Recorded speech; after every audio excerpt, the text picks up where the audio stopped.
Hello. Welcome everybody to I keep wanting to say Foundation Lab. I don't know Why? why. Formation Lab podcast. That's our April Fool's name now. Yeah, apparently. With myself, Matt, and my friend Lucy, and we are going to yap about Formula One. It is the Monaco Grand Prix this week. But it's the Monaco Grand Prix. No one's playing. I was quietly hopeful that this was going to be better than it's been in recent years. Spoiler alert for anybody who's not watched the race, it was not. I mean, the ending was a bit fun, but that wasn't because it was Monaco. Yeah. Jeremy's here. The problem with the stuff at the end is if you take that away, this race had literally nothing. Yeah. It had a start and it had an end, which were and kind one of overtake. Yeah. Because yeah. Anyway, let's get on with it because it was quite an interesting qualifying in the fact that Max Verstappen put it in P2.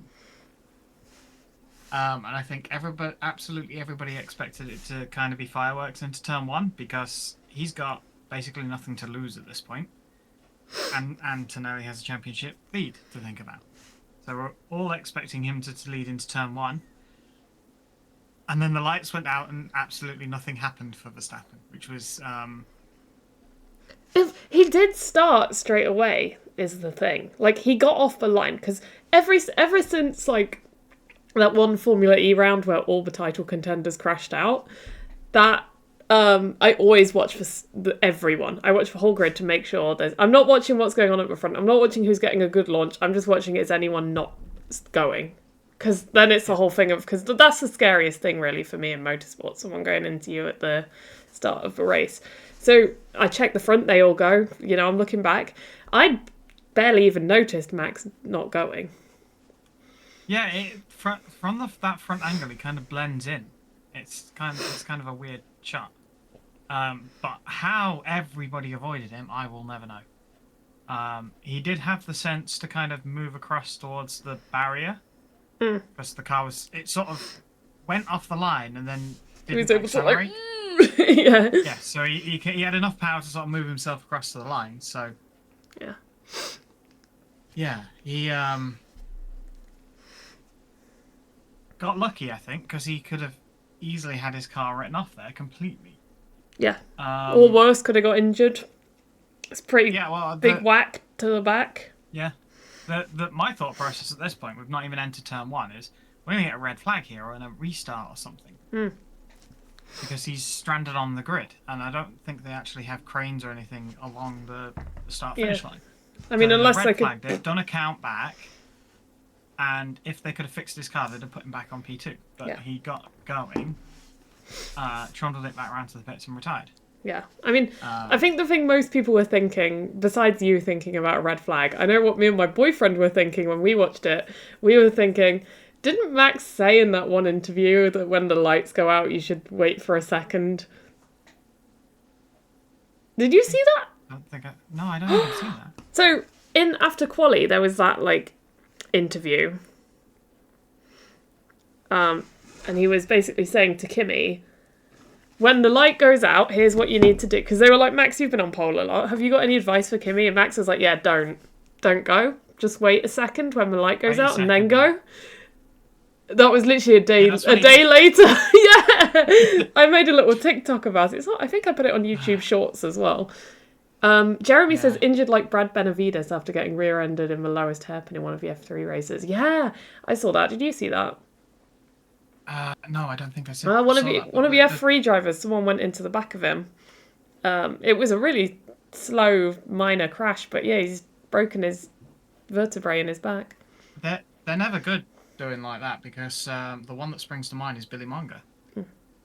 And he lost a leg. Yeah. So both. Two legs. Never ends well. 2 legs. It was both in the end, wasn't it? Yeah. I've met him. He's got no legs. I think he lost one then the other, if I remember rightly. Yeah, possibly. I think one's above the knee and one's below the knee or something. Something like that. Yeah. Either way, pretty serious, right? Yeah. That's life-changing. And the further forward on the grid you are that happens, the more likely it is for somebody to hit you. Yeah. So the fact that he was on the front row and nobody hit him is a a miracle in miracle. my opinion, Yeah. especially on such a tight circuit. Yeah. So I'm glad I didn't notice it straight away because I would have been so stressed out. Like, Yeah. So yeah. let's Scary roll it stuff. into turn one. So as usual, we are watching the official Formula One YouTube channel and their race highlights. So if we call out timestamps, that's where we are. If we roll it into turn one with 12-13 seconds in here, Lando Norris at this point in time had his race ruined by his teammate. Because they went side by side into turn one. Piastri squeezed Norris up against the barrier, and that let, I believe, Pierre Gasly through. Because Norris had to lift, so Gasly just steamed past him up the hill. And I wish I had more to say, but that was kind of it for a very long time. We're going to keep talking about it, obviously, but I'm just going to leave the video playing until there's something interesting happens. Yeah. Just so you get an idea. I guess while this is Everybody... happening, I was just going to say, I'll give a shout out to Formula E because Formula E cars can actually race at Monaco. Yeah. You can actually get wheel to wheel action here. That's what made me quietly hopeful that this would be better. The cars are smaller. They've proven they can overtake this year, even if some of it's a little bit artificial. Yeah. I do wonder how much of the racing we've had this year is down to the cornering and the straight line modes that you get, with the active aero, because that wasn't enabled this year, like this race. Why did they do that? Is it because it's so small? I think because by definition, there's no straight at this track. Like the start finish straight is not straight. Yeah. Happy Pride Month. And every other corner, it's either not long enough or it's a turn immediately into another turn. So I just don't think there's no way to use it at the end of the day. I think any of the corners that they would use it, they're just turning in. There's no like actual corners. If you want to see an onboard replay of Norris getting squeezed out by Piastri, skip to about a minute and 26 into the video. You get a good view of Norris being squeezed into the barrier and then Gasly just coming past him up the hill. Safety concerns. Jeremy's right. We're going to have 2 curved straight modes in Spain for the next race, so... F1 cars are still too big for this track. That's Formula E approving that, and old F1 racers approving that as well. But the terrible racing has always been a thing for Monaco. That's not new. I think if you go back to like 2008, it was one of the races where we had like no overtakes. So this has always been a problem. But Formula E came in and went, yeah, hold my charger. And just gave us a stellar race for like the first few times they came, even when they were using the shorter circuit. Yeah. So Formula E things. It's possible. I'm sorry, I love Formula E. I'm always going to glaze Formula E on this podcast because it's just such a good championship. I am going to point out that after the start and all the start replays, the highlights skipped to lap 28. And that's telling, isn't it? out of 78, and we've skipped, what's that, a quarter of the race? Did anything exciting happen that wasn't shown? I mean, no, really. You know what? Guys at the back pitted for tyres. Alonso, Stroll, Perez, Bortoletto, and Behrman, and Bottas retired. Oh yeah, there was some speeding in the pit lane. Yeah, that's not come up yet. Not according to the timing tree on the highlights. And I think this is about where Hadjar started to have some power unit issues. And this moment for me was very telling that these regulations have not helped the racing at Monaco, because Hadjar had some power unit issues. He was massively slower than everybody else. I mean, we're talking at this point he is 27 seconds behind Leclerc, who is racing with Hamilton, who's 11 seconds behind Antonelli. So he's a good, 40 seconds off the lead, so about half a lap off the lead at this point. And Russell, who is in clearly a fast car, as Antonelli has proven, could not pass Hadjar no matter what he tried. There's just nowhere to gain any speed, or there's no traction and enough straight to then pull alongside to get past. So Yeah. I mean, that's the thing. We're probably going to touch on it a little bit more later, but we literally saw Williams deliberately driving slowly and yeah, just kind of messing we'll cover around that on the later. track. And even they couldn't really get... Like, that's crazy when you can have a car just go slow on purpose and they're fine. It was what this reminded me of was last year, and I think it came up on the Sky commentary. Last year, Russell again got stuck behind, I think it was Albon, in a similar fashion, couldn't pass him. So he literally, a la online racing games, skipped the chicane completely coming out of the tunnel and just took the penalty on the chin, because a 5-second penalty was less than the time he was losing every lap behind Albon. And I'm honestly remember that. surprised he didn't do the same thing again. Yeah. That is a crazy strategy. I kind of love it. I kind of love it. At the time, we were like, yeah, he passed him and then just scarfed off the road by 5 seconds. Like, well, he didn't lose anything. In fact, he gained anything by being able to pass, which shows you how much of a problem this track is. Yeah. I'm actually sat looking at literally the frame at 1:42, and it's a shot. You can see the chicane that Russell hit down that straight after that, and then you can see up the hill. I'm wondering if they just take that chicane out, which they probably won't ever do because of speed. And instead of coming down the hill, doing the left, then the right at slow speed, and then continuing on, it's a little sort of left, right at speed, and then you might have an overtaking opportunity then into whatever the corner's called before swimming pool. I feel like when you're at a point where you have to make them slow down on a racetrack, you've got a problem. The problem you've got here is if somebody has a massive crash, they're into a building with people in it. Yeah, fully agreed. Fully agreed. But that's what I'm saying. I agree they should keep it safe. The problem is, if you're at a point where you want them to go slowly on a racetrack, it's not really a racetrack anymore. Yeah, and that's the problem with Monaco. Yeah. It's always been the thing. Yeah. Apparently Russell got a drive-through for corner cutting, but I think he still had a net gain overall. Yeah. From what I remember. But your chat is knowledgeable, and they will correct. Thank you, chat. You guys rock. So, Jeremy specifically on the penalty for that one. I'm going to keep playing the video through because, again, nothing really happens. This is the thing.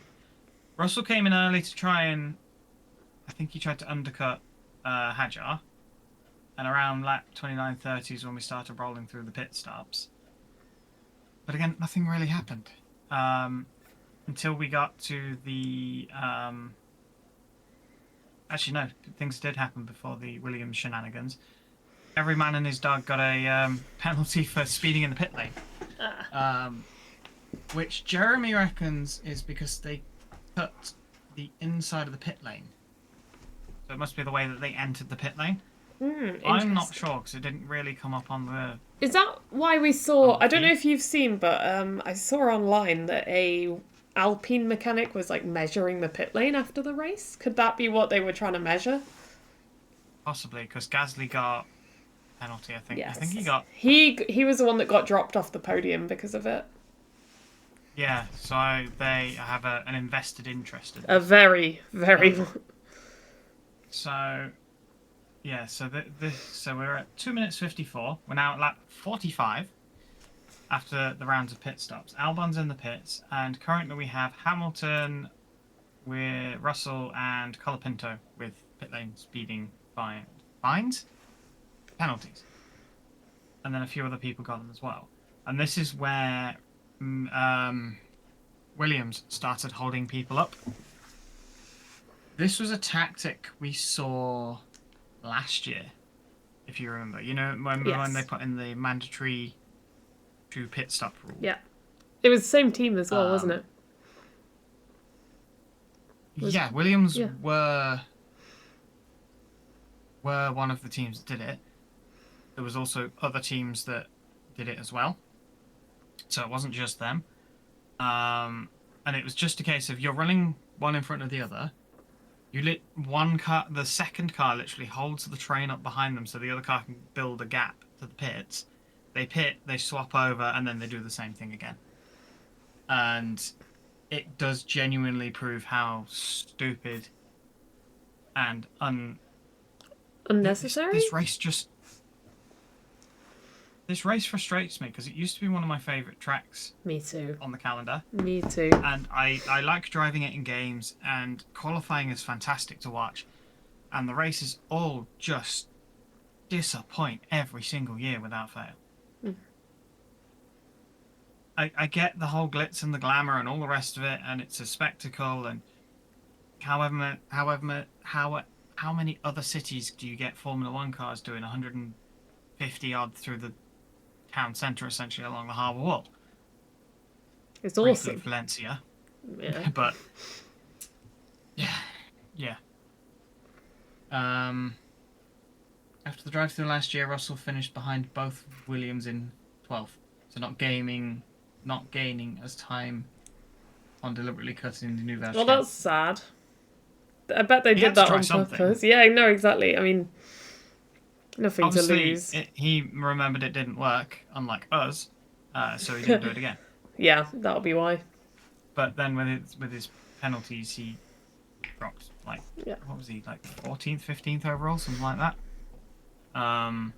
Because he got did he get investigated for like 4 different things in the end? I don't He remember. did get another penalty. So he got he got investigated for being outside of his grid box. I remember that, and he didn't get a penalty for that.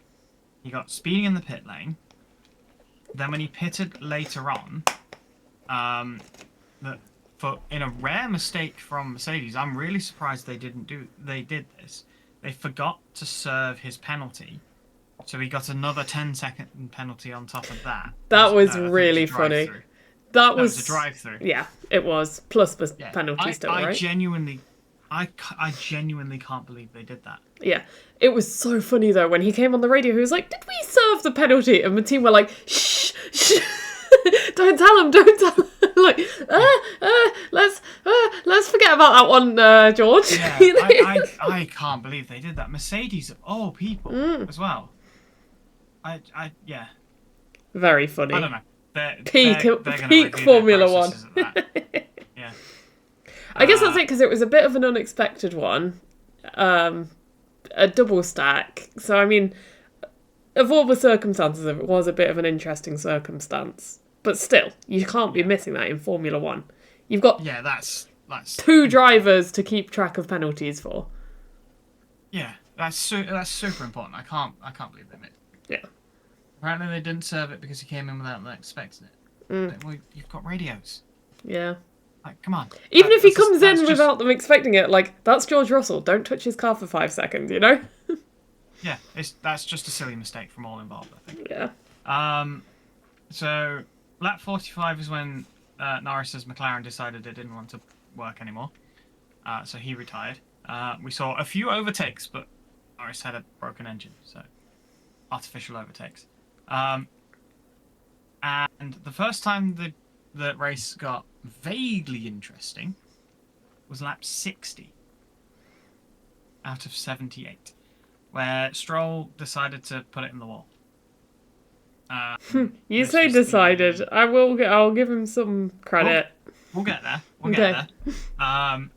Because Stroll defense squad just piped up. Yeah.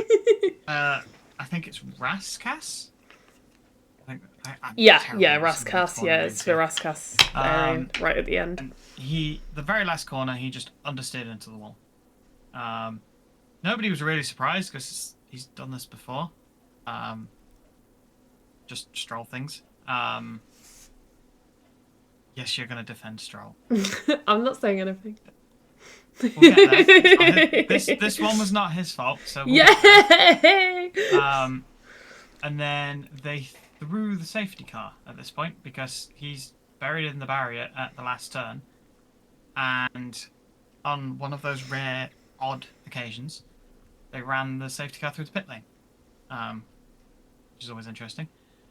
Ferrari, in their infinite wisdom, decided to double stack with Hamilton's 5-second penalty, bearing in mind he was at the front. Ah. Scuderia Clowneria, back in full force, Hey, they honestly. made it work. They made it work. Did. Just about, I think. Was it Well, the like thing is, a minute? No, not a minute. A second maybe of delay? I mean, it felt something good. like that. It felt good. But because this is Monaco, and you're behind the safety car, you just get Leclerc to roll back and run at the slowest speed he's allowed to run at to delay the pack, and then you can double stack, no problem. What is kind of funny though, if you pause it at this point, you've got Stroll, Colapinto, Gasly, Piastri, Russell, and Hamilton all with penalties. For a race that had no action and no overtaking, the stewards were very busy. Yeah. It's like they were trying to make the race exciting with penalties. Yeah, exactly. So we've got the safety car. They're running through the pits. Ferrari managed to double stack. And I don't believe Leclerc lost a place yet either doing this. Which is kind of wild. And then Mercedes double stacked as well. Antonelli had a 4.5 second stop. Which is slow for Formula 1. That's double what they normally do. But it was a double stack, wasn't it? It was, yes. Because Russell came in and stopped for 5.5 seconds. Oh, But didn't he hesitated leaving because I think he knew he hadn't served his penalty. And the mechanics, it seemed like the front jackman just went straight in, and everyone's like, "Well, he started now, so we may as well finish." Yeah, yeah. Once one person touches it, you've got to. Yeah. I was gonna say, was it that same safety car that had, when Antonelli was coming past the pit entry, and he was like, "Should I come in? Should I come in?" And then he'd kind of gone past it by the time. Gone. Yeah, it was too late when they made the decision, but they still managed. He was so far ahead, and everybody else was stopping. He managed to go round behind. Well, what a testament to how well he drove.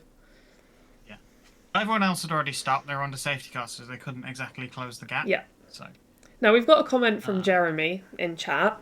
He says, "Can I drop that I think Hulkenberg's penalty was unfair? I did not notice Hulkenberg got a penalty. What was his penalty? Was it speeding in the pit lane? Oh, the crash. He's not. Oh, so Muscount's come in to help. It was the crash into this is right at the Sainz. start. Was it Sainz? No, it wasn't. No, it was in the middle somewhere when. Was it the restart one? That I feel like he went into. Okay. Yeah, it was the restart. Let's. Chat can help us if we're wrong. It was the restart. And, I was very tired when I watched this race. I'd just driven 8 hours back from Scotland. So. Lap 65 is when we got going again. We're at 4 minutes 40 into the highlights. Now, I just want to point out at this point, if you haven't seen the race, go and watch it and then come back. We are 4 minutes 40 into an 8-minute video. We are on lap 65 of 78 in said 8-minute video. Which tells you exactly how this race finished. And if you watch here, this is where Leclerc, who didn't lose any places and is still running in third, did exactly the same thing that Lance Stroll did. Understeered into the barrier at the last turn. And that's when everyone goes, hang on. I've got to say, I'm not a Leclerc hater, but I don't get too upset when he has a situation. Like, I'm neutral on Leclerc. I just kind of let him be.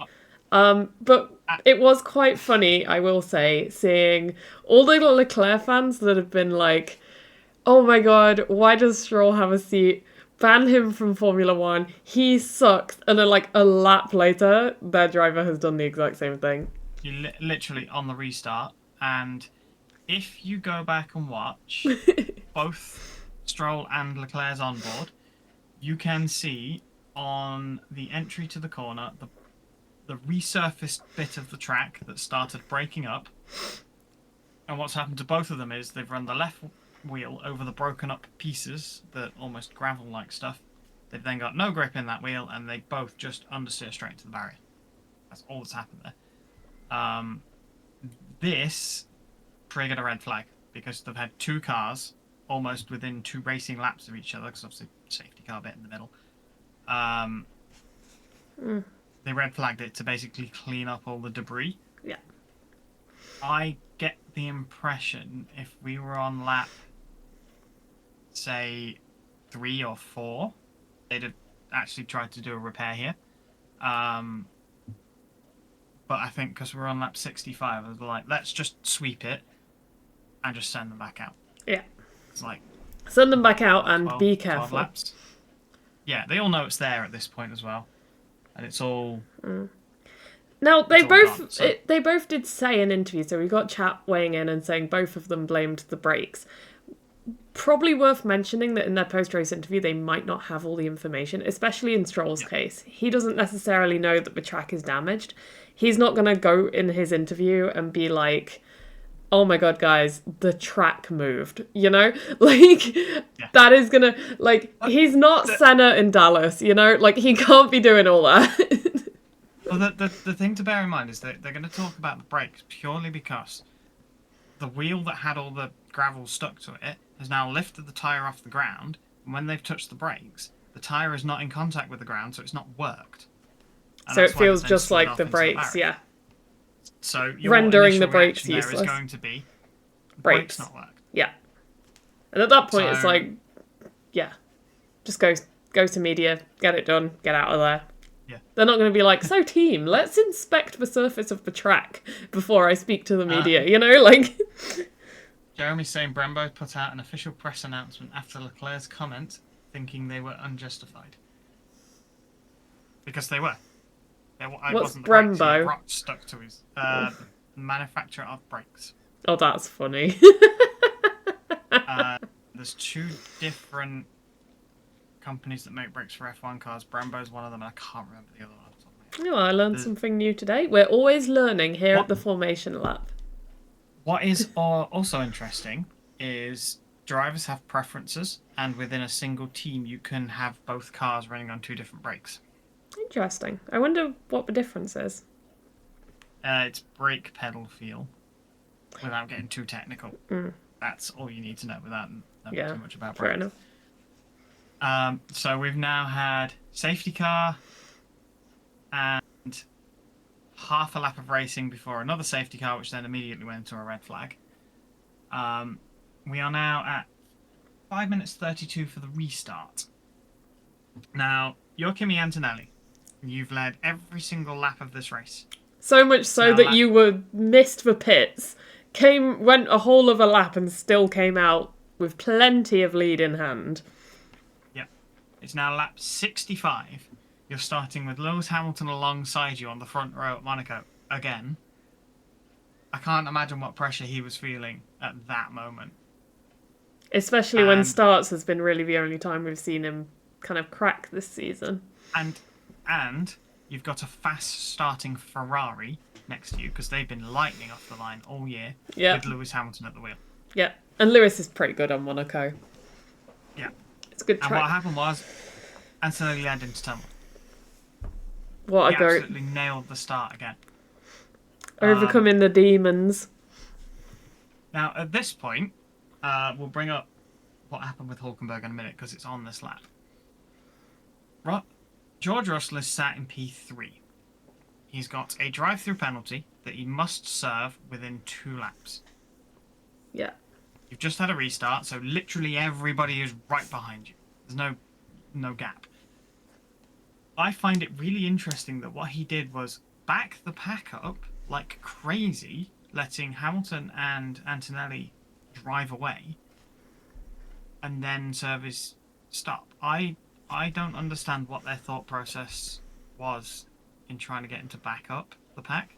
I suppose it was a matter of if Lewis gets Kimi, he gets him. There's nothing they can do about it. Let's make sure he's protected from the rest of the pack. My point being, if you've got somebody else behind Hamilton who could actually attempt to race him at a track where you can't overtake, Hamilton has to look in his mirrors and potentially defend, and in defending he goes slower. because that's just how defending works. Yeah. Good point. So I'm not sure what they were thinking, other than potentially making everyone trip over each other, which they did. Yeah. I'm not. Jeremy says, my first intention of Russell's move was to create a space of free air to go full push. Yeah, potentially. Back up a little bit, let Hamilton escape. You can then go full speed because you've got clean air in front of you. And then try and build a gap from what would have been Pierre Gasly at this point. Potentially. Potentially a thing. We did manage to get a second race start through turn 1 without any crashes as well. I have noticed that They were very clean. modern F1 is very void of crashes into turn 1 these days. I miss the turn 1 crashes. Not gonna lie. Yeah. You always expected something. That's why you was always like, yeah, make sure you watch the start. We've also got Hadjar under investigation for a safety car infringement, which I believe he was cleared of after the race. But if you look at 6 he was. minutes and 5 seconds, So this is where... Jeremy's just said they took no heroics into Sandoval, please, seriously. Yeah, I think so. The entire field did. But at this point, we've only got 16 cars, which helps things a little bit. 6 minutes and 5 seconds in, you can really see Russell basically holding the pack up in a way that it actually becomes a problem at the hairpin, which is where we have the Russell incident, which is what was mentioned slightly earlier. Because the pack Constantine is up quite heavily, there's quite a lot of side-by-side running into the hairpin, which is where Russell ends up the inside of... Behrman's out at this point, so it'll be Ocon, and then ends up getting into the side of Sainz. Now, if I scroll back, what was your chat saying? The Hulk crash was completely his fault, but it was Monaco and it wasn't intentional. I don't remember whether anybody got a penalty. Oh yeah, it must have been Hulkenberg got a penalty for it. Jeremy says Sainz had half a metre more room to the right and had no chance to get any position at that moment and just cut across for no reason. If he checked his mirrors, they wouldn't have collided. Yeah, if you watch it back, there's an overhead shot here. Hulkenberg literally has nowhere to go. They're running side by side, and they, if you didn't know, Formula One cars put on a special steering rack for Monaco specifically for that hairpin. The normal ones don't make it around that corner. But if you do watch, Leclerc sort of triangulates the corner, is how we call it in drifting. Where if you've got your corner, he sort of comes down, goes deep, and then cuts sharply back inwards, also almost making a triangular shape. Okay. If you look at the track, there's a white line that runs down the middle of it. At the point of contact, he's on the left-hand side of that line, which is the inside of the corner. So I think he brought that upon himself. He should have been a little bit more cautious. And Hulkenberg literally couldn't do anything. You can go 2x2 through that corner. The two V-carbs ahead of him did exactly that on that corner on that lap. So I kind of think some of that wasn't Hulkenberg's fault. Yeah, if you see Hulkenberg's onboard really shows it, where they Constantine are up and then Sainz just sort of cuts across in front of him. Yeah, Hulkenberg had no chance to avoid it. Because everybody Constantined up, and I think what triggered this is Russell backing the pack up. So when they got to the hairpin, everybody Constantined up, and they almost the entire pack ran 2x2 through that corner. And then for whatever reason, Sainz just cut straight across the track. So Well, you guys have sold me. I'm team Hulkenberg was innocent. Hashtag free Hulkenberg. Hashtag justice for Hulkenberg. Hashtag Your Honour, he did nothing wrong. 10 seconds. He got 10 seconds for it. Yeah, it's really harsh. That is harsh. Is this now? Is it Hulkengate? Hulkengate. Hashtag free him. literally the corner before the tunnel, Colapinto tried to go down the inside of Sainz, who is limping and has broken suspension, and that's not a conventional overtaking point, and then span Sainz around as well. Like, completely 180'd him. Which... Poor Sainz. Kind of... Yeah, it's kind of... The problem with that is Sainz is struggling. He's not driving as fast as he could because he's got a problem. And I think Colapinto's trying to get past, and Monaco being Monaco, even with a broken car in front, you can't pass. Yeah. There was worries that we'd have another safety car because, you know, safety cars breed safety cars. But there was a gap in the barrier, I think, and Sainz managed to drive off the track essentially. So we didn't even get yellow flags, I don't think. Don't think we did, because he was nice and out of the way. That did ruin Sainz's 100% finishing record at Monaco. He's finished every race there. Oh dear. I sounded like I didn't care there. I do care.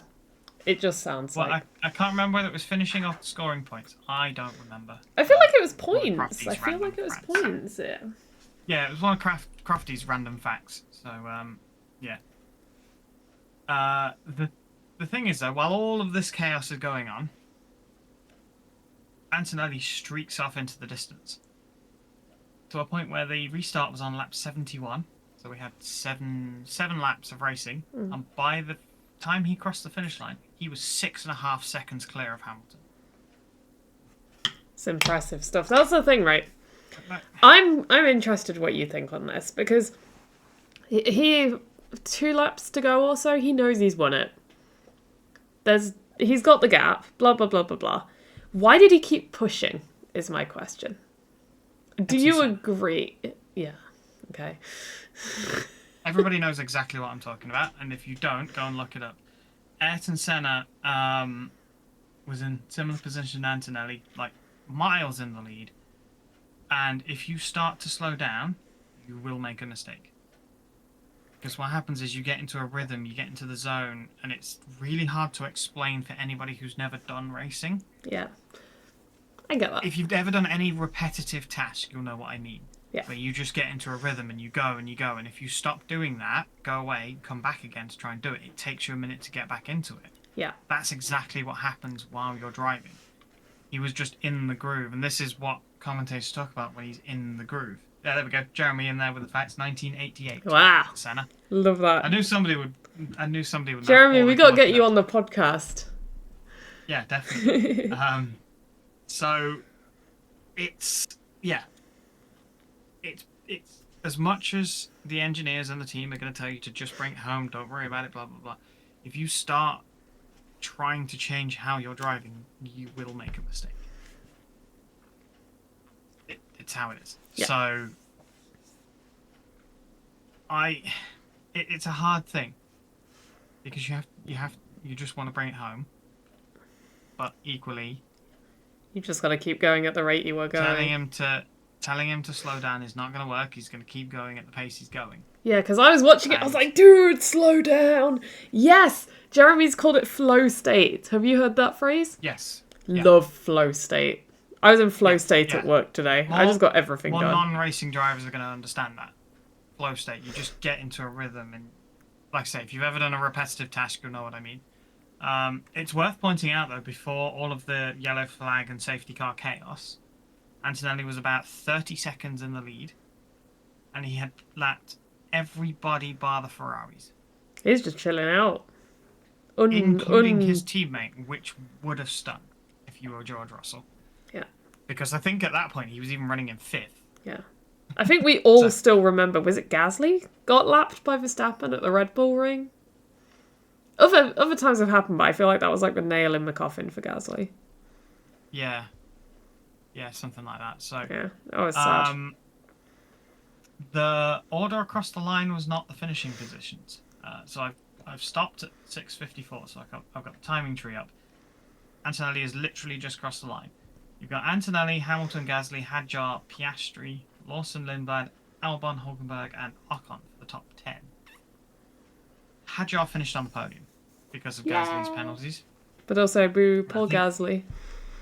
Gasly dropped all the way down to like 6th or 7th. It was something crazy like that because he got no.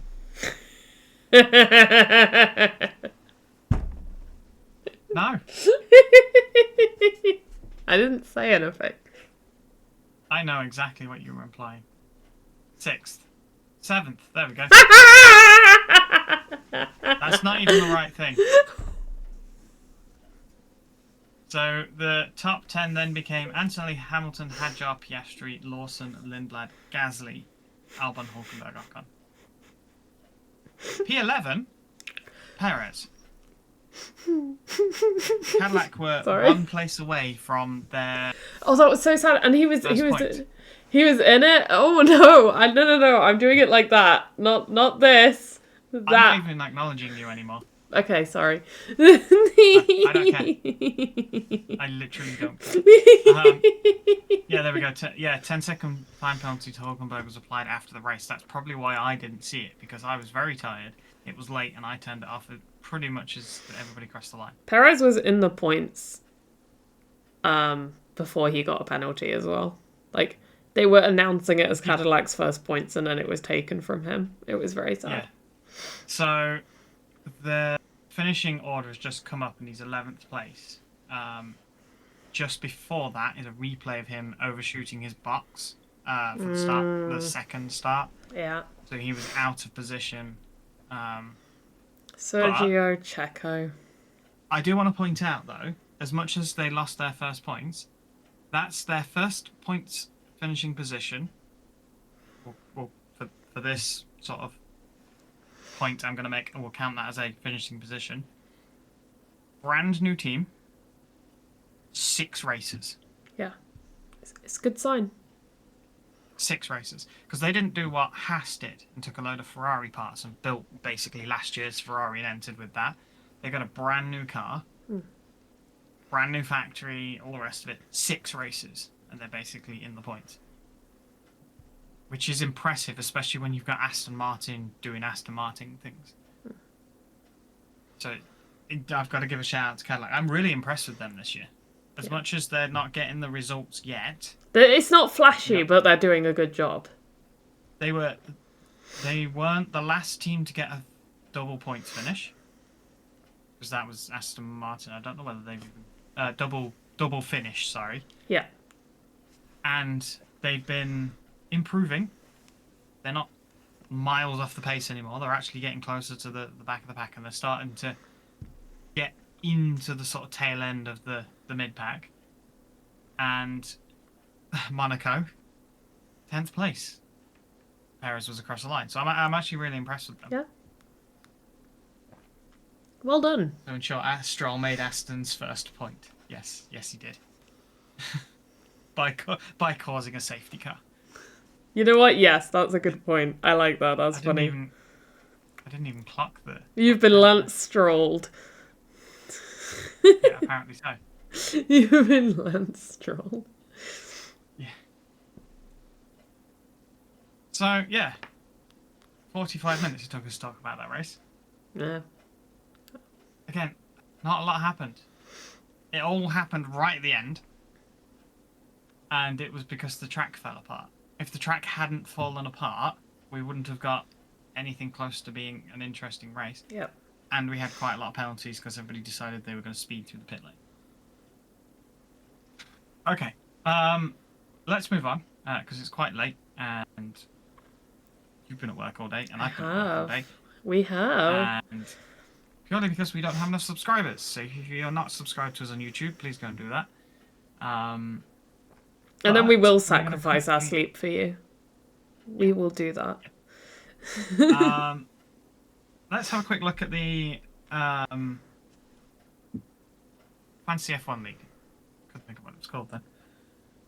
Still 19 people. Nobody's joined us since. But our top 3 has changed ever so slightly. We've still got Nick at the top. I get the distinct impression that that's where he's going to finish. Much like Antonelli at the moment, who's also right at the top and is has a commanding lead. I am now second place. Good job. I think out of everybody on our team, I don't. Can I? Oh, I can. Monaco. Let's look at the yeah. Let's just look at the Monaco scores. I got the most points from this weekend. P1. Marcus was second. Hamish was third. For this weekend. We love And Hamish. you were 10th overall for this weekend. Just on your points. I played the no negative chip. I was fully expecting a lot of DNF. DNFs and people into the wall and stuff like that. So, but saying that, even then, I only got 0 points on Colapinto. I think I did get saved for Behrman because he was my he didn't get classified because he retired, so I think I got saved there as well. But yeah, I did really well this weekend, luckily. Well done. So top three now is Nick, me, and then we got Polar's mum in third, coming up from further down. You are now 12th place. I'll take that. You dropped at least one place. Can't remember where you were previously. Yeah, but I'll still take it. You were let down by Bottas and Behrman both retiring. Boo! And Colapinto scored nothing. He just flat out scored nothing. That kind of says everything you need to know about this weekend. Colapinto qualified 14th and finished 14th. Yeah. Colapinto. Water for streamer. Oh, does that mean I have to drink too? Mine's not water. You've got to join in. Yeah, mine's not water. Next race, Barcelona, this coming weekend. Historically another boring circuit. Because No, I'm a Barcelona defender. I don't even care. well, I'm a defender. It used to be, and the reason for this is anybody doesn't know that Barcelona is where they do a lot of testing, so they do pre-season testing here. Although it's moved to Bahrain last couple of years, so they've got a lot of data on the circuit. But since they've taken the chicane out and altered one of the other corners, it's been a lot better. And then we've got cars that can overtake this year, so hopefully, overall, it should be better. But based on Monaco, I'm not hopeful. So we'll see how it goes. We're going to be back in a week, hopefully at normal time, but depends if Yeah, Lucy we'll decides see. to do some My overtime at boyfriend's work. coming over. I will not be doing any overtime while my boyfriend's here. So it's kind of just if we're busy.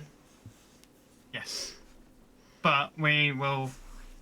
Normal podcast scheduling should resume next week. Yeah, this is the old track. I think so.